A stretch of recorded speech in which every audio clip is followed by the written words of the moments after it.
Very good afternoon to you. Thank you so much for your time. I suppose with the reaction now coming from Stan Mathabatha, one of the most dramatic twists of the conference was the last-minute drama and confusion about which way the Limpopo delegation was going to vote in the leadership contest, especially around the ANC president post. I mean, in the end, the last-minute horse trading with KwaZulu-Natal saw Limpopo delegates at odds over voting for Cyril Ramaphosa. What's your assessment of that? Yes. Let me also extend my greetings to you and the viewers at home. Maybe one should just start by saying the host rating that was really attempted by the Limpopo chairperson and his deputy. For me, I think it was scandalous, and it was reflective of a poor miscalculation on their part. But for me, this is something that did not come to me as a surprise, because I've previously argued that, you see, in as much as the chairperson Stan Mathabatha proclaimed his support initially for Cyril Ramaphosa, I've always argued that the support and the pronouncement was never genuine, because in as much as Stan might actually have had preference for Cyril Ramaphosa to be given a second term, the challenge was that the kingpins or the key people around him, what in the ANC cycles call the bishops. These are the people who pull, the political strings of the ANC behind the scenes here in Limpopo. They never and they don't believe in Cyril Ramaphosa, because one way or the other, they find themselves to be in the receiving end, especially in terms of the anti-corruption crusade that has been led by Cyril Ramaphosa in the recent past. As you say, the support for Ramaphosa was never genuine. We know that delegates in Limpopo were mandated by their branches to essentially vote for ANC President, for Ramaphosa, pardon me, and Limpopo Premier, as well as ANC Chairperson Stan Mathabatha, as non-negotiable positions. And we're learning that Mathabatha lobbyists were persuaded to dump Ramaphosa in favor of Zweli Mkhize, and in return for KwaZulu-Natal putting their full weight behind Mathabatha. And then we're learning that it wasn't actually Mathabatha who was the one to deliver the change, and that that change came from his deputy, who then persuaded the delegates to dump Ramaphosa in favor of Mkhize. So, I mean, was that a norm in terms of the nature of politics, or are you just interpreting it as not from the beginning being a genuine call for Ramaphosa? I think really we need to get this very clear. You see, in as much as the first person to go public about a theoretical, if you like, decision of the PEC or some members of the PEC to ditch Cyril Ramaphosa in favor of Zweli Mkhize, what they call a U-turn from the N1 to the N3, was first communicated by Florence Razilane, who is the deputy chair in the province. There is an avalanche of evidence that is doing the rounds on social media that shows Stan Mathabatha in his own right pulling a challenge to say, we support those who support us. He even said, if I were to quote him, Uwatsena Kabazela Uwatsena, which means, Zweli Mkhize is getting in, and indeed he is getting in. So it can be that the whole strategy now went wrong, went disarray, then all the blame is directed towards an individual in person of Florence Zilane. Whatever that has transpired in Nasrec in terms of the last-minute ditching of CR in favor of Zweli Mkhize, it was not an individual decision. It was a decision it was a factional decision. It was a decision that was taken by the faction. And it was always bound to end like this. It was a decision of a faction that is commonly known within the political cycles in Limpopo as the VBS faction. You see, we need to get this right.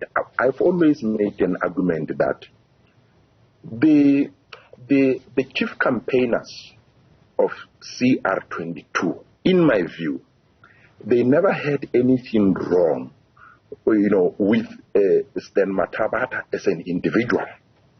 But the problem is that, you see, Stan Mathabatha in the province, he's largely surrounded by people that can be termed as ethically questionable characters.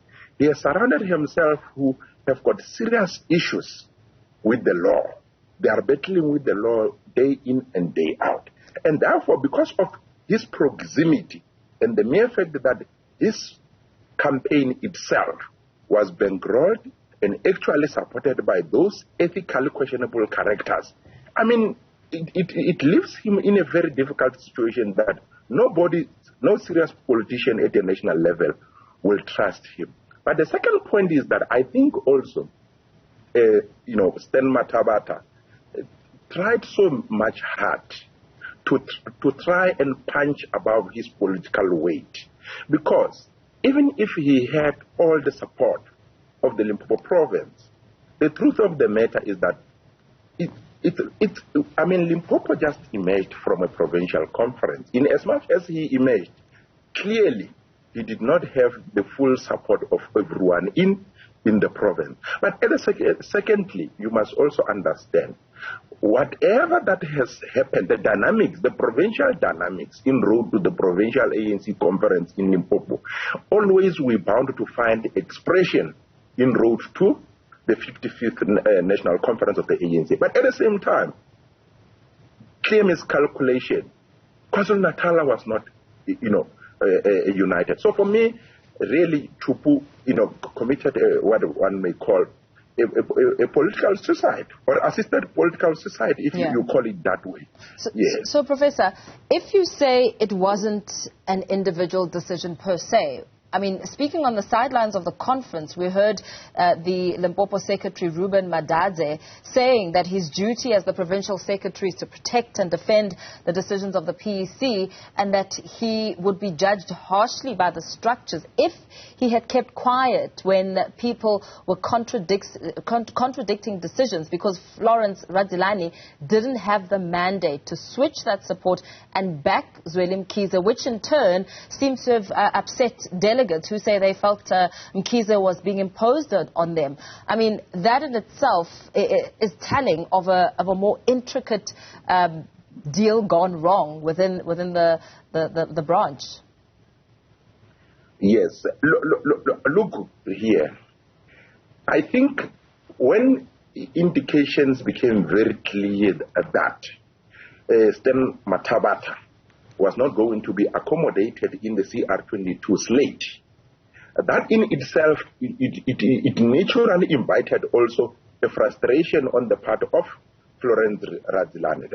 Let me put it very clear. You see, the whole idea of Stan Mathabatha being given a third term as the provincial chairperson of the ANC in Limpopo, the plan was that as soon as Mathabatha is elected as a national chairperson of the ANC, he will naturally make a way for Radzilana to become the next premier of Limpopo. But also he will make a way for Radzilana to be, naturally lifted from being a deputy chairperson to a national chairperson. So anything that's sought to prevent the elevation of Chupu from provincial politics to national politics had a collateral damage on the part of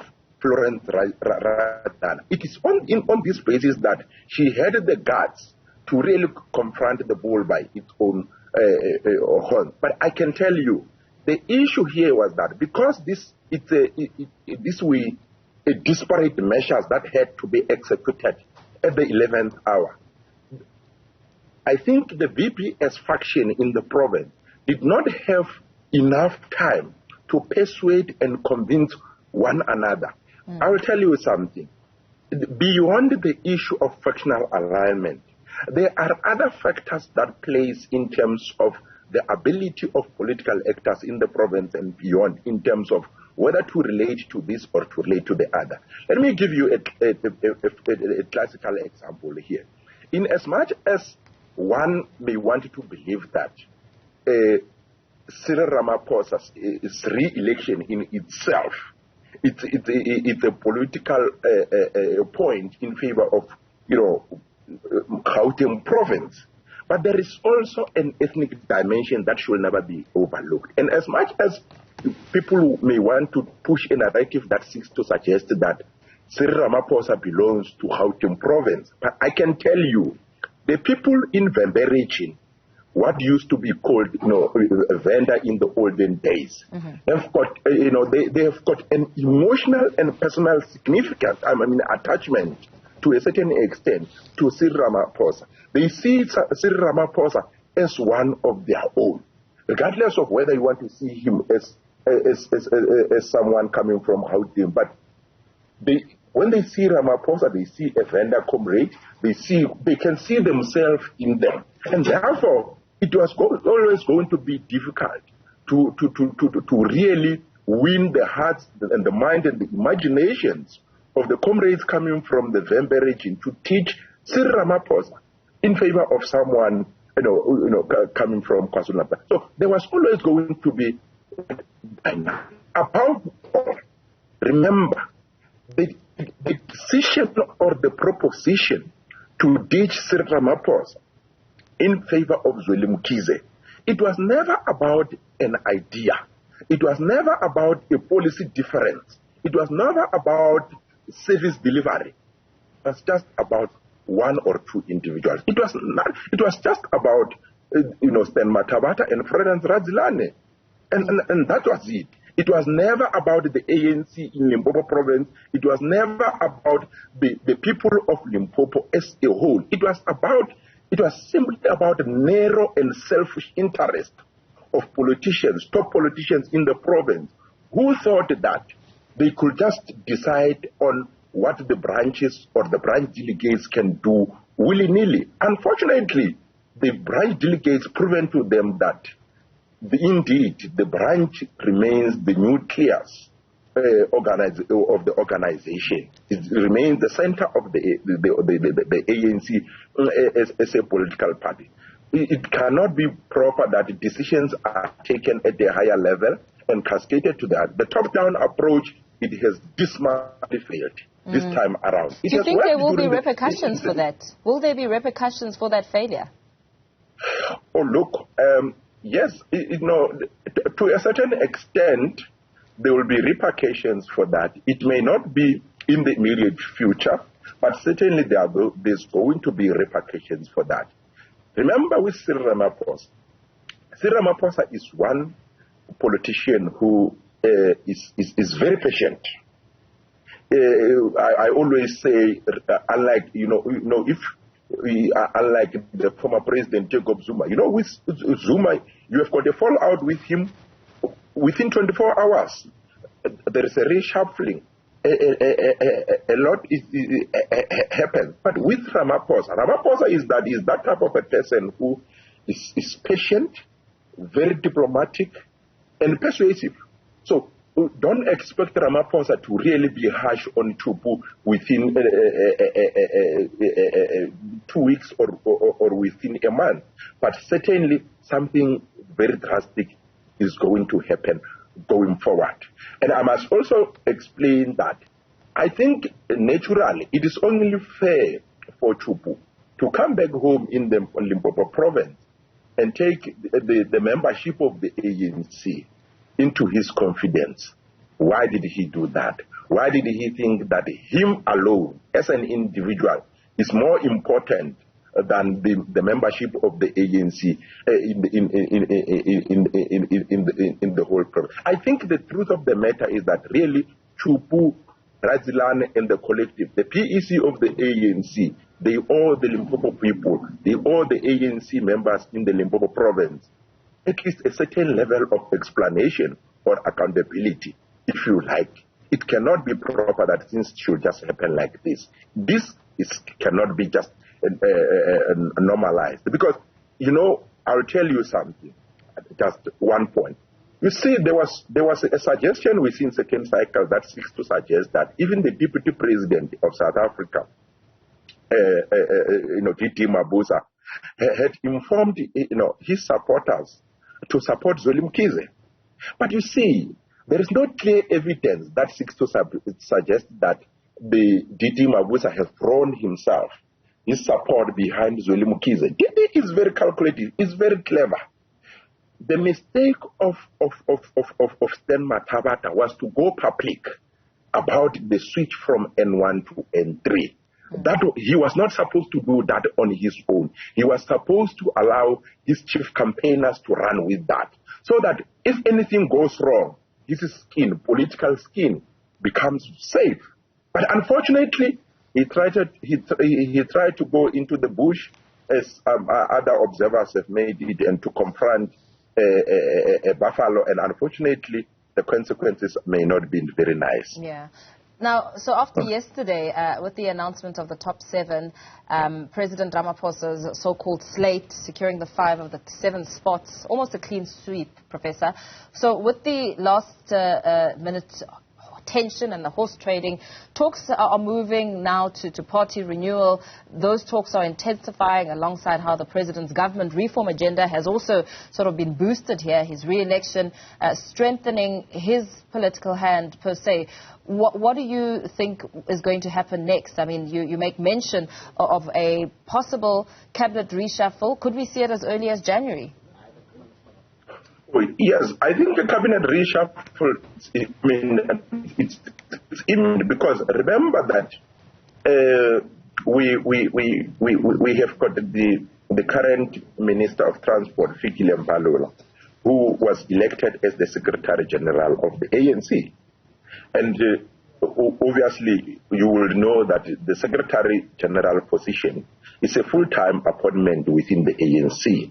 That naturally, his elevation to the Secretary General's office, it creates a vacancy in terms of within the Ministry of Transport in South Africa. And I want to believe that as a way of trying to, stamp his authority within government cycles, because he may want to use the replacement for the Minister of Transport, but to also introduce other much needed changes within within cabinet. I mean, clearly, you in as much as you may say, and I know he's going to say this as he closed the conference, you may talk about the issues of, unity, renewal, cohesion of the ANC. But you see, it is in the best interest of each and every national leader to be in total control of the ship that he's steering. You cannot have a situation whereby you have got some of your members of cabinet who could not engage you one-on-one. They go on public and undermine your own authority and power, not only as a head of the political party, but also as a head of government. Because one will expect that members of the cabinet, they have got Cyril Ramaphosa on a speed dial, if you allow me to use that term.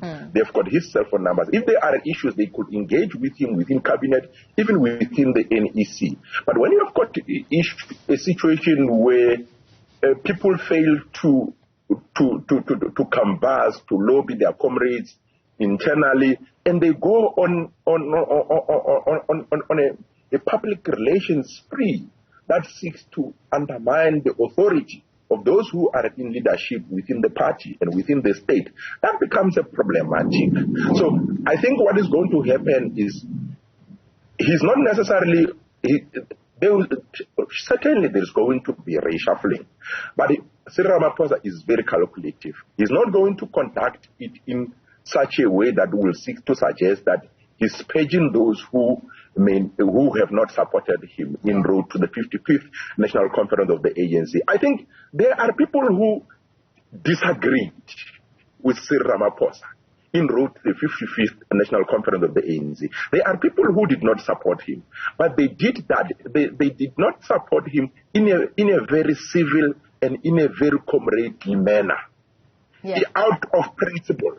But others, they just did it in such a way that is reflective of a higher level of opportunism, short-termism, and just narrowishness. Okay, Professor Kgothatso Shai, I'm going to ask you to leave it there for now. Thank you so much for that very thorough analysis.